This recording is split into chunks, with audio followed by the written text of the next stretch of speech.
मराठीत एक म्हण आहे, हाजीर तो वजीर. याचा अर्थ असा आहे की जो वेळेवर उपस्थित असतो तो संधीचा फायदा घेतो. मग आपण संधीची वाट बघत बसायचं का? तर नाही. याचा अर्थ असा आहे की येणाऱ्या संधीसाठी आपण स्वतःला प्रिपेअर करायचं.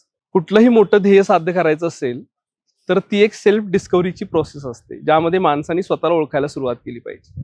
मग ह्यासाठी कोण तयार आहेत आता? तर ज्यांनी नुकतंच फर्स्ट इयरला ऍडमिशन घेतलंय ती लोक फार तयार आहेत. मग त्यांना जवळजवळ 3 वर्षाचा कालावधी भेटतो स्वतःला ओळखण्याचा, स्वतःच्या क्षमता विकसित करण्याचा. जर तुमचं ध्येय स्पर्धा परीक्षेचं असेल, सनदी अधिकारी व्हायचं असेल, तर तुम्ही स्वतःला वेळ दिला पाहिजे. आता बऱ्याचदा असं होतं की ग्रॅज्युएशन नंतर तेवढा वेळ तुमच्याकडे असेलच असं नाहीये. पण जर तुम्ही फर्स्ट इयर पासून थोडं थोडं लक्ष द्यायला सुरुवात केली तर तुमच्यामध्ये विविध क्षमतांचा विकास करता येतो. जसं वाचन क्षमता, अवांतर वाचन करणं, लेखन क्षमता विकसित करणं, संवाद कौशल्य विकसित करणं, तसंच पाठ्यपुस्तकं वाचणं आणि स्वतःला जज करणं, whether it is my cup of T or not.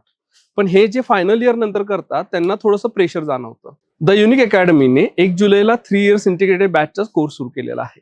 तर त्या कोर्ससाठी जर तुम्ही येऊन बसलात तर तुम्हाला एक अंदाज येईल की आपला पाथ या कोर्स थ्रू चार्ट आउट होऊ शकतो का, आपल्यामध्ये क्षमता बिल्ड होऊ शकतात का. विशेषतः ज्यांनी पुण्यामध्ये येऊन तयारी करण्याचा निर्णय घेतलाय आणि कॉलेजेस करतायत त्यांच्यासाठी ही सुवर्ण संधी आहे. पण जे पुण्यात नाहीयेत त्यांच्यासाठी सुद्धा हा कोर्स ऑनलाईन उपलब्ध आहे. पण त्यांनी स्वतःला ओळखायला आत्तापासून सुरुवात केली पाहिजे, कारण परत तीच म्हण, हाजीर तो वजीर.